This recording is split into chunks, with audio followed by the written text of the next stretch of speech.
반갑습니다. 방금 소개받은 김태규입니다. 여러분 만나 뵙겠서 반갑습니다.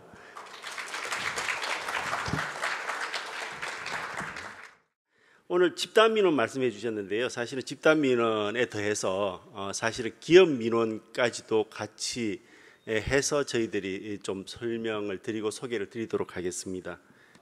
사회경제적 우리 지금 사회와 경제적 환경에 대해서 우리나라의 사회경제적 환경 그리고 집단 기업 민원 해결 수단 중에 가장 저희들이 유용하다고 생각하는 조정이라는 제도에 대해서 좀 설명을 드리겠습니다. 그리고 국민권익위원회의 조정 기능에 대해서 좀 설명을 드릴 거고요.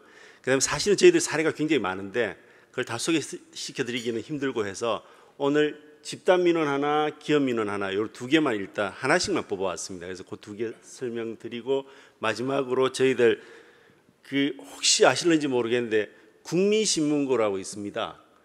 국민권익위원회 뭐 하는 데냐고 생각하시면 잘 모르시는 분들이 있는데 국민신문고는 거의 다 아십니다. 저희 국민신문고를 저희 국민권익위원회에서 운영하고 있고 또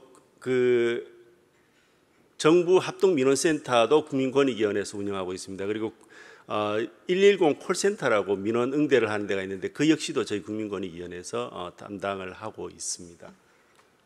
한번 볼까요? 국민권익위원회 뭐 하는지를 조금 말씀드리죠. 최근에 여러분들 잘 기억하실 것 같은데 선관위 채용 비리 문제 알고 계시죠? 그 전수조사를 했었는데 그 조사를 저희 국민권익위원회 부패방지국에서 했습니다.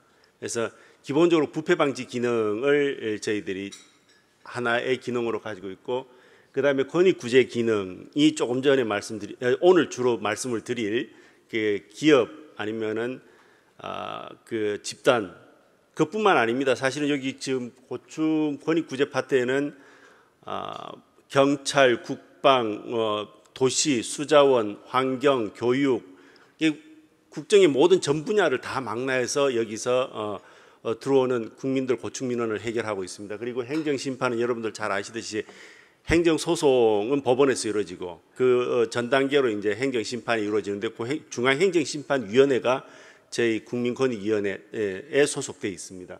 원래는 세 개 기관이 합쳐진 겁니다. 원래는 부패방지위원회라는 하나의 기구가 있었습니다. 이게 나중에 청렴위원회로 이름이 바뀌는데요. 그 기관하고 그다음에 고충처리위원회라는 위원회가 있었고 또 중앙행정심판위원회라는 기관이 있었는데 이 세 개 기관이 합쳐져서 국민권익위원회가 됩니다. 그리고 국민권익위원장은 장관급으로 있고 그 밑에 각 기능에 따라서 차관급으로 3명의 부위원장이 있습니다. 그래서 제가 그 중에서 권익구제 파트는 제가 맡고 있는 부분입니다.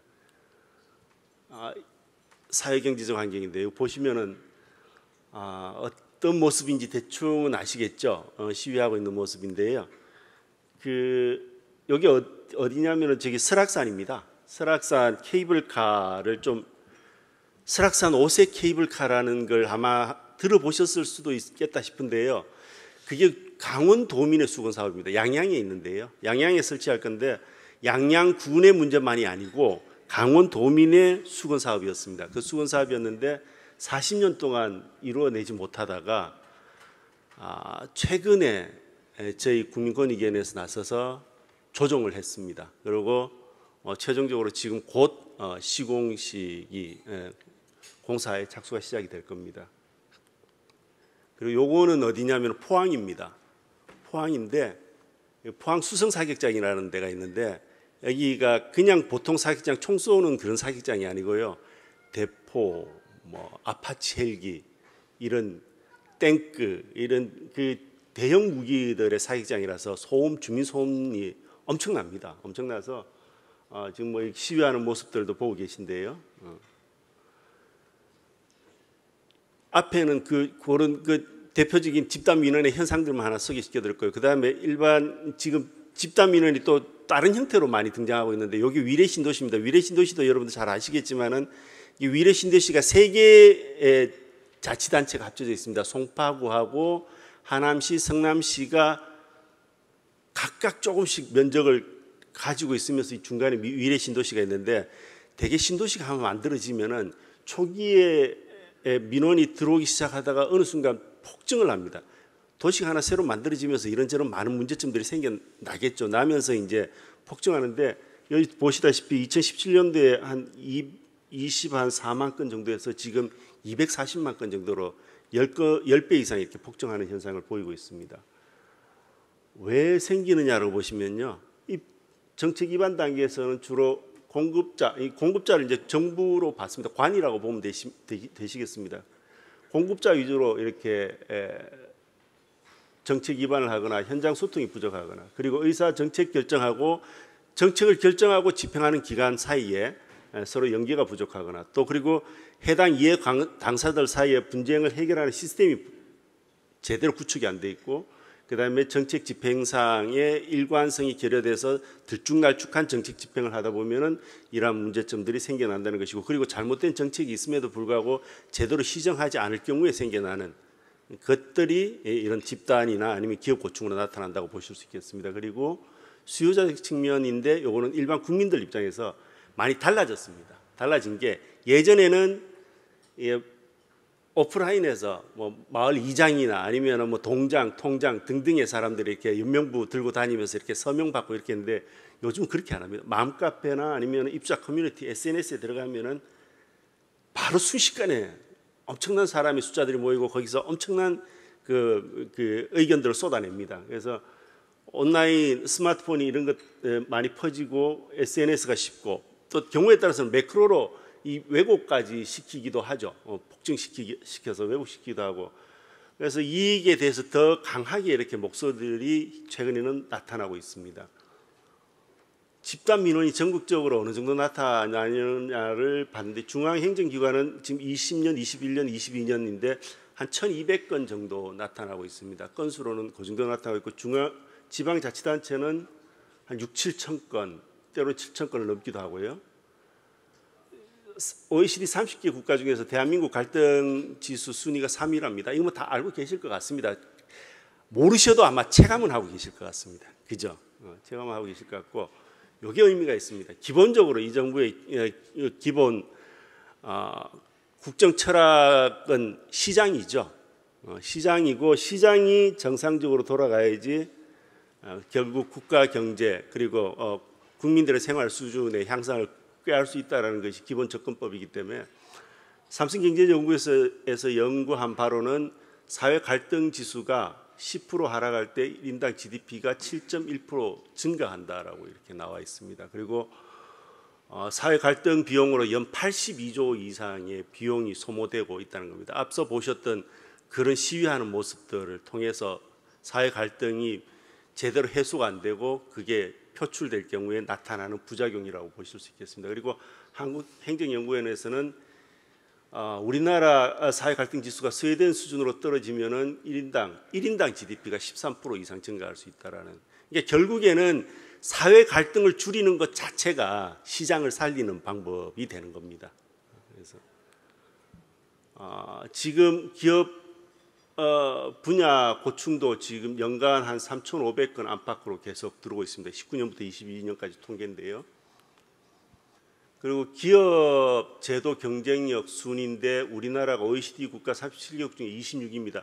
여기 기업 하시는 분들이 굉장히 많아서 이거는 뭐 수치로는 오늘 처음 확인하시는 분도 역시 계시겠지만은, 역시 체감하시기에는 그대로 저러하다라고 느끼시지 않을까 싶습니다.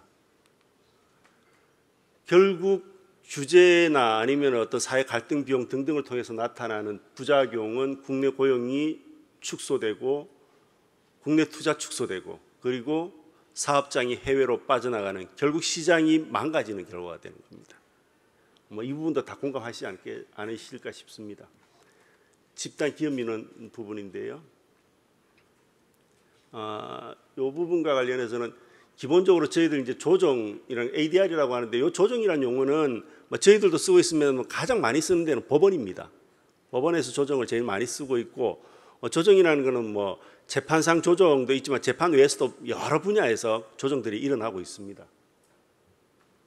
양 당사자가 기본적으로 양보하고 그래서 합의에 이르는 거죠. 뭐 굳이 설명이 필요 없을 것 같은데, 사회 갈등이 있으면 해결하는 방식은 여러 가지가 있습니다. 근데 쉽게 접근을 하면요, 민민, 관민, 관관 이렇게 보시면 될 것 같습니다. 관관은 국무조정실에서 결정합니다.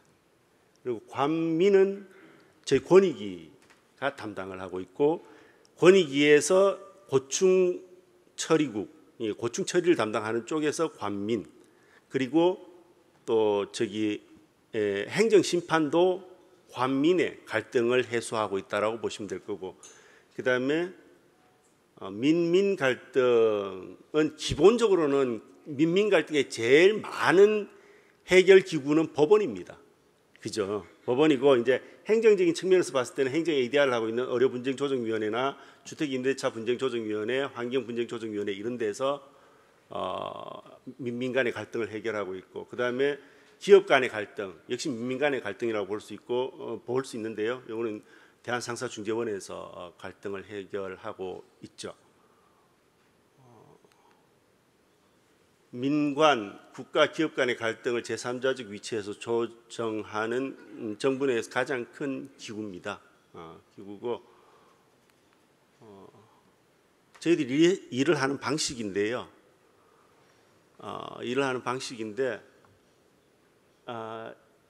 이 조금 법적인 얘기를 조금 드리면은 최대한 쉽게 말씀을 드리면은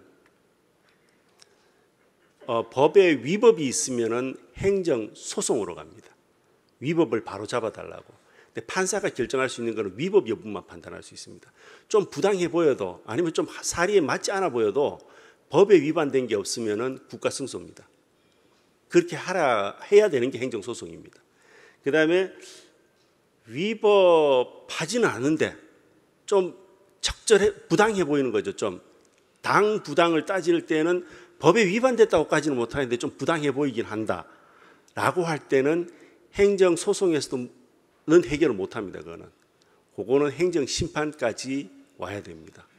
행정 심판까지 와야 되고, 그 다음 단계가 위법하지도 않고 그렇게 부당해 보이지는 않는데 좀 더 합리적인 방법이 없을까? 이건 좀 불합리해 보여라는 정도까지 떨어지면은 그거는 저희 고충 쪽에서 민원 고충 쪽에서 처리를 하고 있습니다. 그래서 제가 이렇게 좀 이해하기 쉽게 위법, 부당, 불합리 이렇게 단계를 나누는데요. 그 단계별로 해결하는 기구가 그렇게 나눠져 있다고 이해를 하시면 될 것 같습니다. 그래서 저희들이 기본적으로 그렇게 세 가지, 당연히 그렇기 때문에 행정 심판에서도 위법한 것까지도 다룰 수는 있습니다. 다룰 수는 있고, 법원에서만 꼭 위법을 다뤄야 되는 건 아니고 행정 심판에서는 위법 부당까지 다루고, 그 다음에 저희들 고충 파트에서는 위법 부당 불합리까지도 다루죠. 그래서 위법하다 싶으면 저희들이 위법하거나 부당할 때는 저희들이 시정하라고 의결을 해서 각 기관에, 정부 기관에다가 요구를 합니다. 그래서 시정을 권고를 하고, 대개 지금 우리 중앙부처 기관들은 권익위에서 시정 권고하면 거의 다 따라옵니다. 따라서 같은 정부 안에서 일어나는 일이기 때문에 다 따라오고, 의견 표명은 위법 부당하진 않은데 제가 아까 말씀드렸던 불합리라는 상황이면은 의견 표명을 하는데, 이 경우도 거의 따라옵니다. 96% 이상 수용률을 보이고 있습니다.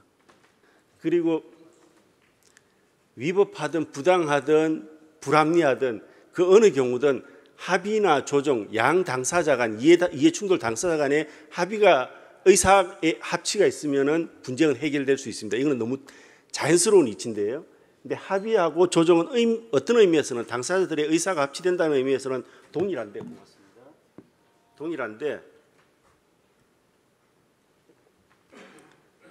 요거는 기술적으로 저희들이 권익위법에서 부패방지 권익위법에서 기술적으로 조금 나눠놨습니다. 그래서 합의라는 건 조금 산이 가볍고 중재자 없이 저희들이 물론 이제 서로 이렇게 만나기는 해드리지만은 본인들 의사 위주로 간단하게 처리할 경우에는 저희들이 합의로 처리를 하고, 조정은 산이 중한, 앞서 말씀드린 설악산 오세 케이블카 문제도 저희들 조정으로 해결했습니다. 그리고 대개 사건은 좀 큰 사건들, 집단 민원이나 기업 민원 중에 큰 사건들은 저희들이 조정으로 해결을 하고 있습니다. 그리고 저희들이 조정자가 되고 대개는 국가기관하고 그 다음에 그 민원 당사자들하고 합치를 해서 조정에 이르죠.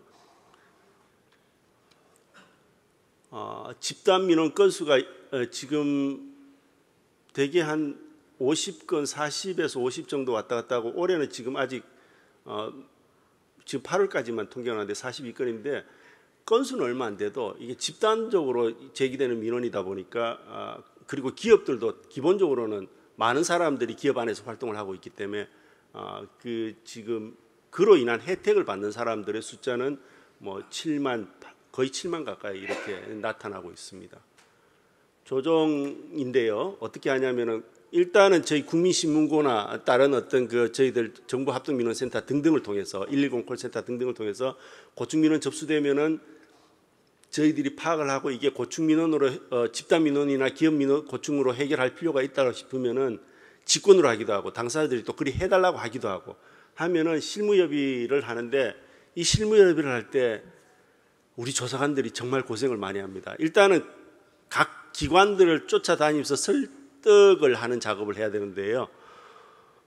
그게 굉장히 쉬운 일은 아닙니다. 정부 기관이긴 하지만 각 기관마다 또 그 기관 내부적인 사정들이 다 있기 때문에 저희들 입장에서는 오로지 분쟁을 해결하고 권익을 보장한다는 시각에서만 보지만 각 기관은 그 기관의 또 독자적인 목적들이 있기 때문에 설득이 쉽지 않아서 뭐 짧게는 뭐 한두 차례 만나는 경우도 있지만 많을 때는 뭐 수십 차례를 만나기도 합니다. 그리고 무엇보다도 주민들이 저희들을 믿게 만들어야 됩니다. 제가 주민들이 저희들을 믿게 만들어야 되는데 그 믿게 만드는 과정을 위해서 뭘 하냐면은 실제 현장에 가서 주민들을 굉장히 많이 만납니다. 뭐 거의 일주일에 한 번씩 가기도 하고 우리 지금 포항 문제는 아직 포항 수석사격장 문제는 아직 해결이 안 됐는데 그 사안 같은 경우에는 우리 조사관들이 실제 거기 가서 살다시피 한 2, 3일씩 거기에서 머무르면서 주민들하고 교감을 하고 이렇게 하기도 합니다. 그래서 저희들이 가끔 그 얘기를 하는데 수성사격장에 그 집단 민원을 내신 분들 중에 대표자분들이 한 7분 계신데 그분들이 저희들한테 와서 한 얘기가 있는데 제가 그 말씀을 듣고 저희가 이제 제가 어떻게 정리를 했냐면은 우리가 노조하고 같이 수주 경쟁을 벌이고 있구나라고 느꼈습니다. 느꼈는 게 실제 그분들이 그렇게 문제가 생기니까 노조에서 전국 단위 노조에서 와서 우리가 시위를 도와줄 테니까 우리하고 손을 잡고 일을 하자라고 하는 겁니다. 근데 이제 그분들이 그렇게 우리는 하면은 결국에는 갈등만 더 심화될 거니까 우리는 국민권익위원회하고 일을 하겠다라고 해서 저희들한테 일을 맡겼고 그러고 나서는 그 노조가 안 들어왔습니다. 그래서 저희들이 이 일을 꼭 해결하겠다라고 계속 다짐을 하고 있는 게 사실은 그 일이 정상적으로 안 풀리고 그분들이 노조하고 손을 잡고 일을 했으면은 제가 가끔 얘기하는데 제2의 강정마을 되었다라고 얘기를 하거든요. 사회적으로 관심을 끄는 데는 그게 오히려 낫습니다. 언론에서도 관심을 가져주고 권익위가 났으면은 언론에서 원래 권익위 하는 일이니까 하면서 오히려 그렇게 큰 그 관심을 안 둬도 노조가 나서서 시위하고 거기 길에 들어눕고 뭐 길 막고 이러면은 언론에서 대서특필을 하거든요. 관심 끄는 데 그 이상이 없습니다. 어떤 면에서는 오히려 그게 본인들로서는 더 효과적이라고 느낄 수도 있습니다. 근데 그게 그렇게 한다고 해서 문제가 해결되지 않고 결국 그거는 앞서 말한 사회적 갈등으로 나타나는 것이거든요. 그래서 그걸 저희들이 제도권 안으로 수용을 하자. 그래서 그런 식으로 무조건 뭔가 문제가 생기면 대책위원회 만들고 플랜카드 걸고 머리 띠두르고 그 다음에 길 막고 소리 지르고 이런 걸로 가지고 사회 갈등을 해결할 수는 없으니까 사회 갈등을 해소하는 걸 제도화시키고 제도 안으로 수용해내자. 그걸 제대로 하는 거는 결국 집단 고충을 우리가 제대로 처리해내는 수밖에 없다라고 생각하고 저희들이 그리 접근을 하고 조사관들도 현장에서 그런 마음으로 일을 하고 있습니다. 그래서 지금 실제 대단히 많은 일들 중에 대부분은 다른 정부 기구를 안 믿고 우리가 안 들어가면은 그 기관하고 일을 못 하겠다라고 하시는 분들이 되게 많습니다. 그리고 현장 가보면은 조사관들 대개 현장 가면은 기관장 이름 부릅니다. 오늘 기관장이나 아니면 부서장이 가면 오늘 국장님이 오셔가지고 오늘 이 모임을 만들어 주셨다, 주재해 주셨다 이러면서 되게 이렇게 그쪽에 칭찬을 하는데 제가 현장 가보면요. 제 이름 환호하는 것보다 우리 조사관들 부르는 분들이 훨씬 더 많습니다. 워낙 자주 가고 같이 울기도 하고 이래 하는 스킨십을 워낙 긴밀하게 해놓으니까 때로는 뭐 이렇게 일이 잘 되고 나면 이렇게 눈물을 보이시는 분들도 많이 있고요. 그래서 제가 조사관들의 그 노력을 항상 제가 취하를 하는데 정말 그거는 뭐 제가 좀 자랑을 해도 될 것 같습니다. 그렇게 해서 조정안이 만들어집니다. 기관과 그다음에 민원 당사자 기업이든 집단이든 만들어지면은 저희들이 이제 마지막으로 조정 회의를 하고 조정 회의로 조정이 성사되면 그 이후에는 사후 관리를 해 나가고 있습니다. 조정이 성립되면은 좀 얘기가 길어졌는데요. 저희들이 조정할 때 그 조사관들이 현장에 나갑니다. 나가면은 조사관들이 각 부처의 조사와 관련된 자료를 요구할 수 있습니다. 그래서 자료를 제출하지 않으면은 저희 자료 미제출, 그리고 저희들 필요하면은 각 부처에서 해당 당사자들 저희 권익위로 와서 조사를 받으라고도 하고 또 의견을 내라고도 합니다. 그래서 자료를 내지 않거나 출석하지 않을 때는 저희들이 과태료를 부과합니다. 개별 공무원한테 뭐 몇백만 원씩 과태료 부과, 2, 300만 원씩 최고 500만 원까지 할 수 있거든요. 굉장히 큽니다. 공무원 급여를 생각해 보시면은 몇십만 원만 해도 엄청난 과태료거든요. 그래서 잘 제출해 줍니다. 그리고 이런 자료 제출과 그다음에 전문 인력들, 저희 한 150명 정도 되는데요. 고충구에만 한 150명 정도 있습니다. 그렇게 해서 중재안을 만들어 가고 있습니다. 제일 큰 메리트는 조정은 민원 형태로 들어오기 때문에 비용이 없습니다. 소송 인지대가 없습니다. 법원 조정하고 권익위 조정을 했는데 이 두 가지 제가 둘 다 해봤습니다. 둘 다 해봤는데 당연히 저 법원 조정 권익위원회 조정위원회 권익위원회 위원이 하고 뭐 저도 이제 그 부위원장이긴 하지만 역시 위원회 한 사람이기 때문에 저도 가서 하고 있습니다. 그리고 법원은 당연히 판사나 조정위원들이 하게 되고요.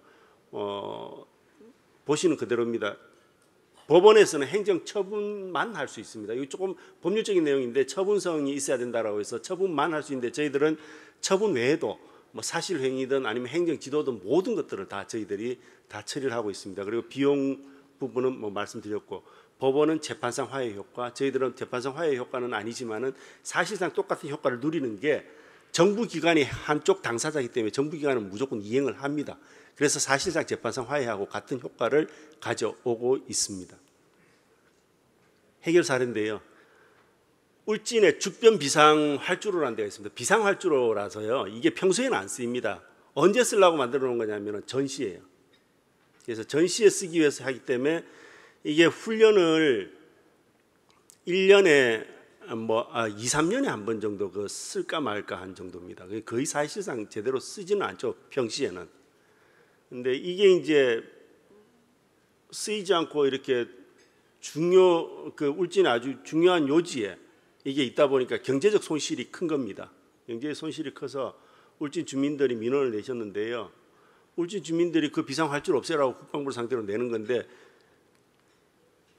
이런 거죠. 78년에 지어졌고 2, 3년에 2시간 남짓 군사훈련 한 번 하고 근데 지역의 발전에 걸림돌이 되고 있고 이제 이게 문제는 뭐냐면 원전 문제하고 같이 걸려 있었던 겁니다. 그래서 이제 이걸 좀 해소를 해달라는 건데 왜 원전 문제와 관련되어 있는지는 조금 말씀을 드리겠습니다. 이 경과는 이렇습니다. 처음에는 78년대 활주로 만들어지고 나서 2015년도에 이 활주로 폐쇄해달라고 민원이 들어오는데 한번 조정이 이루어졌습니다. 될 뻔했는데 문제는 이제 이게 원전 문제하고 같이 맞물려 있어서 될 뻔했는데 이게 전 정부 시절에 탈원전 정책을 하면서 원전이 건설이 계획 자체가 폐기되면서 이게 다시 무산이 되어버립니다. 이 조정 자체가. 그러다가 새 정부 들어와서 다시 이제 탈원전이 원전을 수용하는 쪽으로 바뀌면서 저희들이 다시 조정에 나서서 이 문제를 해결을 했는데요. 잘 보시면은 여기 요 파란색으로 이렇게 된 요게 있죠. 여기 이제 비상 활주로 비행 안전 구역입니다. 안전 구역인데 여기하고 여기 보시면은 여기 그러니까 주변 그 비상 활주로가 이렇게 비상 안전 구역이 있고 여기 동그란 게 보시면은 여기 울진 신안으로 3, 4, 5기가 들어올 때입니다. 3, 4, 5기하고 여기 끝에 약간 보시면은 여기 3, 4, 5기가 안전하기 위해서는 여기에 비행하는 구간이 없어야 되거든요. 안전구역입니다. 이 안전구역하고 비행안전구역하고 겹쳐지는 거죠. 원전 안전구역하고 비행안전구역이 끝에 이렇게 원하고 요 직선이 약간 겹칩니다. 요것 때문에 건설 자체가 원전 건설 자체가 난항이 부딪히게 되는 겁니다. 그래서 이 결정적으로는 원전 건설이 어려워지고 그다음에 지역 주민들 입장에서는 지역 발전에 걸림돌이 되고 있고 그래서 이건 어떻게든 해결을 해야 된다라는 게 이 정부의 목적이고 필요였고 그래서 이 문제를 해결하게 된 건데요.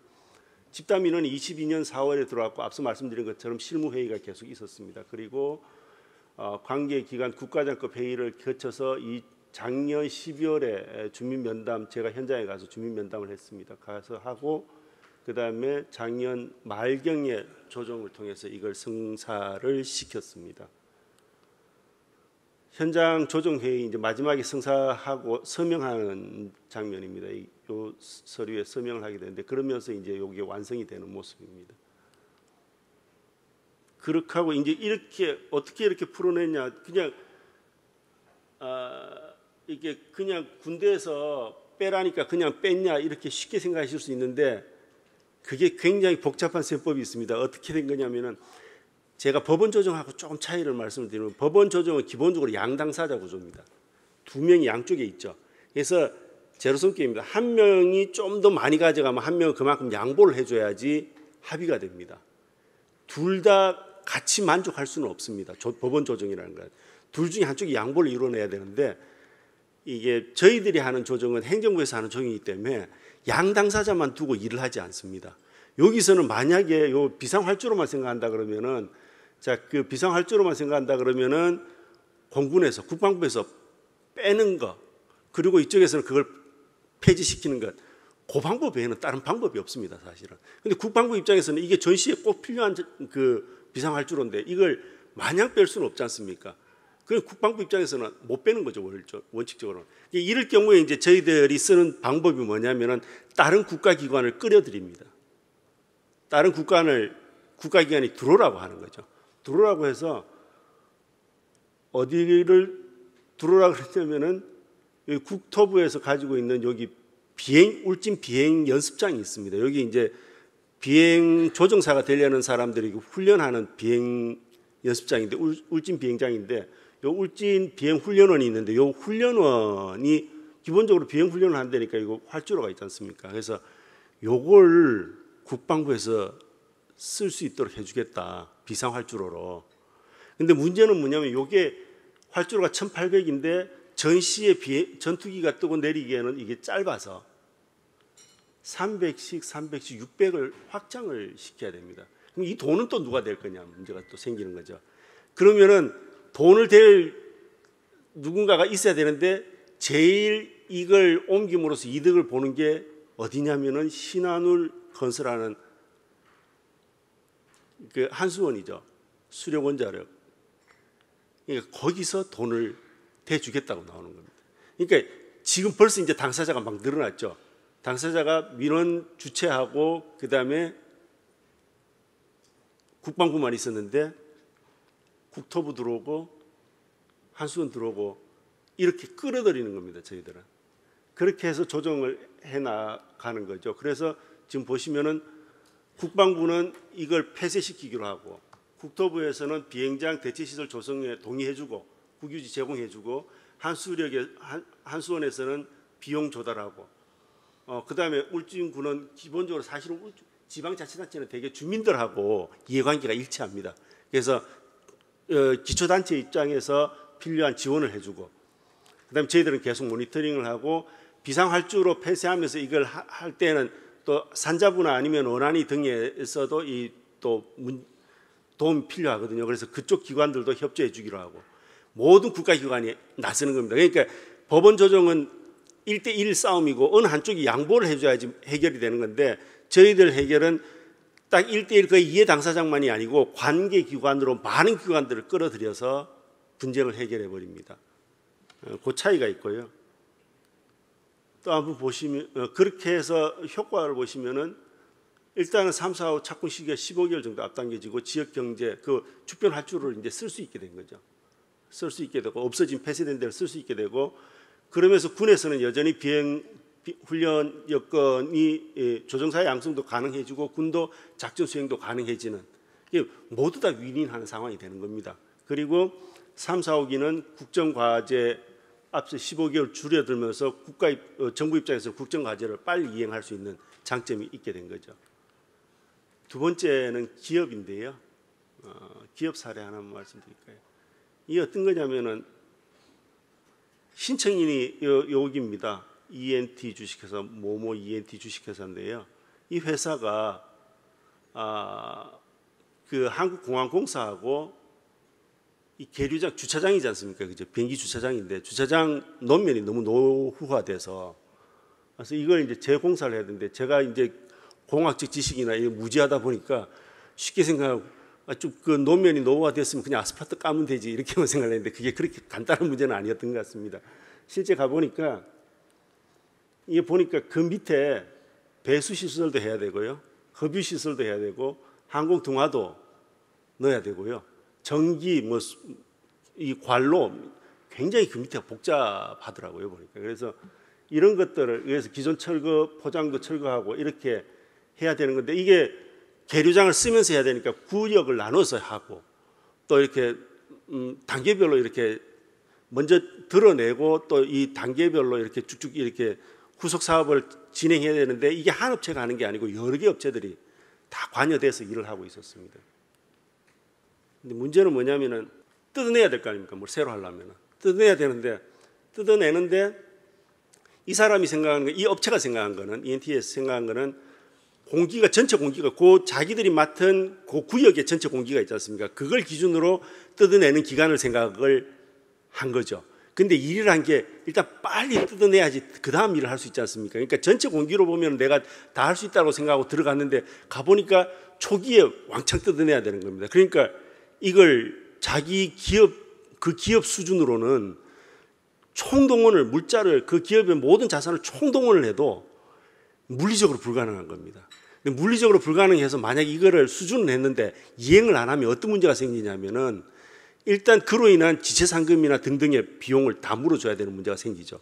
또 하나는 뭐냐면 이게 관급공사지 않습니까? 근데 이거 만약에 계약 위반이 돼버리면 앞으로 관급공사 수주도 막혀버립니다. 그러면은 그냥 회사 망하는 겁니다. 그냥. 괜히 이거 수주 한번 잘못했다가 그냥 회사 그대로 망하는 겁니다. 그래서 지금 이거 뜯어낸 상태거든요. 뜯어내고 그 다음에 이걸 뜯어내가지고 빨리 반출을 해야 되는데, 그쪽에 반출을 하려니까 반출해서 거기 버려놓을 그 장소, 폐기 장소가 제대로 준비가 안 되니까 급하니까 옆에, 공항 옆에 빈 공터에다가 우선 쌓아놓은 겁니다. 이게 공항 옆에 쌓아놓은 겁니다. 이게 완전 폐기 장소가 아니고. 그런데 문제는 뭐냐면은, 저도 뭐 이게 건설 쪽은 잘은 모르지만은 일단 트럭이 한 번 움직이고 두 번 움직여야 되지 않습니까? 한 번에 그냥 실어가지고 상차해가지고 거기 가서 바로 버려버리면 되는데, 한 번 상차해서 여기서 부려놨다가 또 이걸 또 다시 상차시켜서 또 거기 가서 하차하고 이러면은 비용이 몇 배가 더 들겠죠. 그래서 일단은 비용 문제에서도 뭐 이 기업으로서는 엄청난 이제 문제가 생겨난 겁니다. 그래서 그 얘기입니다. 이게 그래서 철거해야지만 재포장 가능하고 집중적으로 일시에 폐기물이 반출돼야 되는 문제. 그래서 이제 그런 등등의 문제들이 있었죠. 그 다음에 반출됐다가 다시 처리 이중 작업. 그래서 계속 적자가 늘어나고 있는 상황임을. 그래서 이런 상황이었습니다. 이런 상황인데, 그래서 22년도 기업민원 제기해서 저희들 조사관이 가서 실무 협의를 하고 제가 현장 가서 조정해야 한 게 올 3월에 했는데요. 그 옆에 보시면 뜯은 이겁니다. 계류장 옆에 일단 막 뜯어만 놓은 거죠. 이게 지금 조정회의 현장인데, 여기 요 여성분이 대표이사신데 그날 눈물을 엄청 흘리셨습니다. 일단은 뭐 이걸로 해서 이득은 못 봤지만은 기업이 망하는 거는 막았고 기업의 생명은 유지할 수 있었기 때문에 굉장히 감정이 격해서 그랬었는데, 요 옆에 분이 제 변호사분인데요. 저도 뭐 법조인이니까 제가 이분 보고 그랬습니다. 이건 사실은 사적 분쟁이다, 민사 분쟁이다. 이게 무슨 국가 분쟁이겠냐. 내용을 보면 완전 그냥 계약, 일반 민법상의 계약하고 똑같은데, 근데 이게 그 상대방이 한국공항공사지 않습니까? 그죠? 그게 이제 공공기관이라 거기에 빗대 가지고 이분이 지금 이렇게 이 민원을 내신 건데, 그 변호사님 보고 차관을 정말 대단하게 잘하셨네요 이렇게 얘기했습니다. 이거 법원으로 갔으면은 승소한다고 장담 못합니다. 아마 거의 패소 쪽에 더 가까웠다고 볼 수 있는데 그분이 차관을 잘하시고 변호사를 잘 모릅니다. 이런 제도가 있는 것 자체를 잘 모릅니다. 기업들이 이렇게 할 수 있다는 것 자체를 잘 모르시는데 이분은 어디서 정보를 얻으셔가지고 권익위에서 이런 일을 한다는 걸 아시고는 이걸 수임을 하셔가지고 와서 이쪽으로 방향을 잡아서 해결을 해낸 거죠. 그래서 이분 나중에 법률신문에서도 관심을 가져가지고 이분을 좀 연결을 시켜달라고 그래서 이걸 법률신문에 좀 기사를 좀 싣고 싶다고 그렇게 해서 실은 적도 있습니다. 한국공항공사가 어떻게 했냐면요. 한국공항공사 입장에서는 이게 잘못되면은 이 한국공항공사도 난감해지는 겁니다. 왜냐하면은 이것 때문에 송사가 벌어지고 이게 정상적으로 공사가 빨리 진행이 안 되면은 결국에는 한국공항공사는 그 후속 사업들을 계속 못하지, 후속 공사들을 못하지 않습니까? 그러니까 한국공항공사 입장에서 난감하고 신청인은 그런 지경에 처해 있고, 근데 다행히 이제 이게 뭐였냐면 한국건설자원공제조합이 있었습니다. 여기서 이제 이행 보증을 쓴 기관이거든요. 그래서 이 이행 기관 보증을 쓴 기관이 자기들이 나서겠다라고 합니다. 자기들이 많은 기업도 가지고 있고 자기들이 기본적으로 이행 보증을 해준 기관이기 때문에 후속 사업을 우리가 해주겠다라고 하는 겁니다. 대신 그 이후에 이윤도 당연히 자기들이 가져가는 거고요. 그러니까 그걸 여기서 자기들은 능력이 있으니까 능력이 안 돼서 그랬던 거니까 그 능력이 있는 기관에서 맡기로 하고, 그리고 여기는 대신 그 사업에서 이제 포기하고 그 계약 자체를 그냥 파기시키기로 하고 대신 이제 손해배상이나 이런 문제들은 다 피하는 거죠. 그리고 한국공항공사에서 입찰 참가 자격도 제한하지 않기로 약속을 해줍니다. 그러면서 신청인은 이제 자기가 원하는 걸 이뤄내고 한국공항공사도 여기서 이행해 주기 때문에 공사를 순조롭게 끝까지 다 마쳐갈 수 있는 거죠. 이제 그렇게 결론을 낸 사안입니다. 그렇게 해서 그 얘기입니다. 정상적인 사업이 가능하게 됐고요. 지금 집단민원도 지금 이제 다수 기관이 관련되어 있는 갈등 상황이 복잡한 집단민원 소송으로 해결할 경우 기업민원인데요. 이걸 이제 조정으로 해결한다는 건데, 결국 제가 이 두 가지 테마를 잡았던 이유는 이런 집단민원과 기업민원이 결국에는 사회 갈등 비용을 낮추고 기업들이 시장에서 정상적으로 활동할 수 있는 환경을 만들어 준다. 근데 이 기능을 잘 모르세요. 몰라서 제가 여기 홍보하는 겁니다. 우리 쉽게 얘기하면 장사하러 온 거죠. 저 국가기관에서 장사하러 온 건데, 그래서 물론 이게 법적인 제약들이 많이 있을 수 있습니다. 제가 송현동 부지 아시죠? 여기 경북 옆에 송현동 부지도 사실은 그 사안도 저희들이 풀었는데요. 그것도 저희들이 사실은 서울시하고 그 원래 부지가 칼 소유였습니다. 칼하고 첨예하게 갈등이 생긴 상태에서 도저히 이게 답이 안 보이는 상태인데 저희들이 아무 연관도 없는 LH를 불렀습니다.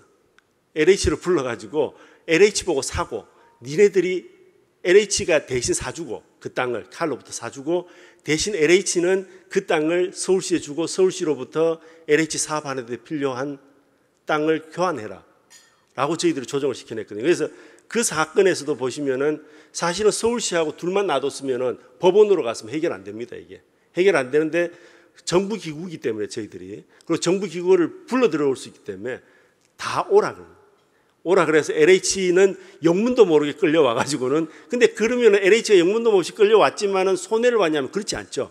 자기들도 훌륭한 주택 사업 부지, 그리고 서울시에서 주택 사업 부지를 줬기 때문에 서울시에서 모든 인허가는 다 편의를 다 봐주게 되는 겁니다. 그러니까 자기들로서도 너무 좋은 거죠. 그러니까 다 윈윈할 수 있는 그런 조합을 만들어냅니다, 저희들이. 그래서 뭐 제가 너무 자랑할 게 많은데 우선 떠오르는 것만 말씀드리면 그 정도로 말씀드릴 수 있어서 기업하시다가 법적 제약이나 아니면 물리적 제약 때문에 저희들이 다 해결해 드린다고는 장담 못하지만은 무조건 소송으로 가기보다는 이런 방법을 한번 저희도 권익위에 국민신문고를 통해서 한번 제안을 해주시면은 사안에 따라서는 저희 조사관들이 나가서 결정적으로 돈이 안 듭니다. 안 들고 수십 번, 수백 번도 나가서 해결을 하고 있습니다. 사실 포항 수성사격장도 국방부하고 그 지금 주민들 문제인데 거기도 저희들 다 끌어들이고 있거든요. 지금 국토부도 끌어들이고 있고 뭐 하여튼 그 포항시도 끌어들이고 있고 다 끌어들이고 있습니다 지금. 그래서 어떻게든 해결하려고 하고 있는데, 그래서 그런 방법들이 있으니까 잘 활용해 보시는 것이 좋겠다. 그리고 제가 변호사분들도 만나면은 이런 얘기들을 많이 해줍니다. 변호사들이 이걸 잘 모른다. 몰라서, 나도 법조인인데 와서 알았다 나도. 그래서 몰라서 몰랐는데 뭐 이해 못했는데 알면은 참 유용한 제도이기 때문에 이용하는 것이 맞다라고 제가 말씀드리고요. 어떻게든 저희들하고 접촉을 해야 되지 않습니까? 그죠? 국민신문고 있습니다. 여기 국민신문고 치시면 바로 나옵니다. 앱에 나오고, 그 다음에 국민권익위원회 직접 방문해 주셔도 됩니다. 여기 정부합동민원센터가 여기 광화문 청사에, 서울 청사 옆에 있습니다. 거기 가셔도 되고, 우리 국민권익위원회 본부는 세종에 있습니다. 세종에 오시면 1층에 또 거기도 있습니다. 대전 쪽이나 그쪽에 계신 분들은 그쪽으로 하셔도 되고, 우편이나 팩스를 통해서 하셔도 되고요. 국민신문고 들어가면 민원 신청란이 있습니다. 클릭하시면은 이런 거 많이 나오죠. 회원, 비원, 로그인, 인증 절차를 거치거나 새로 회원 가입을 해서 로그인을 하시거나 하시면은 이제 신청서 작성하고 그다음에 필요 사항 이렇게 넣죠. 개인인지 법인인지 넣고, 그다음에 회사 법인이면 단체명 넣고요. 그다음에 쭉 앞으로 진행되는데 진행 경과를 어떻게 보시겠습니까? 뭐 이렇게 전자우편으로 보시겠습니까? 아니면 전화를 통해서 연락을 드릴까요?라는 그걸 체크하시고, 마찬가지입니다. 그다음에 최종적으로 결정이 났을 때 통지를 어떻게 받으실 건지 결정하시고, 신청서 쓰시고, 그다음에 여기 내용을 여기다 쓰시는 겁니다. 그리고 첨부 파일은 뭐냐면은 말만 한다고 되는 건 아니니까 모든 이것도 어떻게 보면 하나의 법적인 작용입니다. 그래서 근거 자료들이 있으면 최대한 좀 붙여주셔야 됩니다. 그리고 저희들이 실제 조사관들이 나가서 필요할 때 그때 가서 또 달라고도 합니다. 근데 일단 초기에 좀 붙여주셔야지 신뢰도가 높아지고 저희들이 또 더 빨리 상황 파악을 할 수 있게 되기 때문에 첨부 서류 붙여주시면 되고요. 아마 5개인가까지 붙일 수 있을 겁니다. 그리고 혹시 기존에 내셨던 분은 다시 내셨던 분이 다시 내실 때는 종전의 걸 참고할 필요가 있기 때문에 기존에 내신 것도 체크해달라고 얘기를 하고 있고, 쭉 그 다음에는 그냥 쭉 나오는 대로 보시면 됩니다. 어느 기관을 선택하는 게 가장 좋을지도 이렇게 관련 기관을 얘기를 해주시면 되고요. 기관과 관련해서 처리기관이 의문이 있으실 때는 기관 검색을 하시면은 이렇게 쭉 어느 기관이 맞는지를 좀 기본적으로 띄워줍니다. 이 기관에 하는 게 맞을 거라고 띄워주는데, 혹시 그 기관이 아닌 것 같으시면 직접 이렇게 입력을 여기서 선택해서 하셔도 됩니다. 마찬가지 공공기관이고요. 기관 검색 끝나시면은 나 이 기관은 절대 안 갈란다. 여기는 빼주세요. 왜냐하면 이런 게 있을 수도 있습니다. 왜냐하면 내가 그 기관에 소속해 있기 때문에 안 알려지고 싶어서 저희 국민신문고가 꼭 그 민원만 접수하는 게 아니고 부패 이런 부분도 접수를 하기 때문에 경우에 따라서는 그 기관을 자기 소속 기관을 오히려 피하고 싶을 때도 있거든요. 그래서 기피 부서도 쓸 수 있고, 그다음에 신청 그 내용 쓰고 신청을 하시면 신청이 완료가 됩니다. 권익위원회가 여러분들 다 잘 아시죠? 뭐 국방부 그러면 뭐 하는 데인지 압니다. 법무부 그러면 뭐 하는데 바로 아시고, 국토부 그러면 또 아시고, 농림부 해도 아시고. 근데 권익위원회 이러면, 국민권익위원회 이러면은 뭔가 좀 좋은 거 해주는 것 같긴 합니다.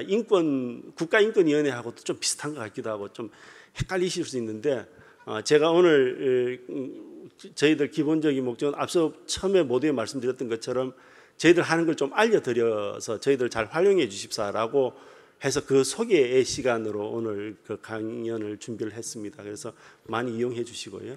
예, 오늘 그 뭐 큰 내용 없는 건데도 경청해 주시고 관심 가지셔서 정말 고맙습니다. 예, 이상 마치겠습니다. 고맙습니다.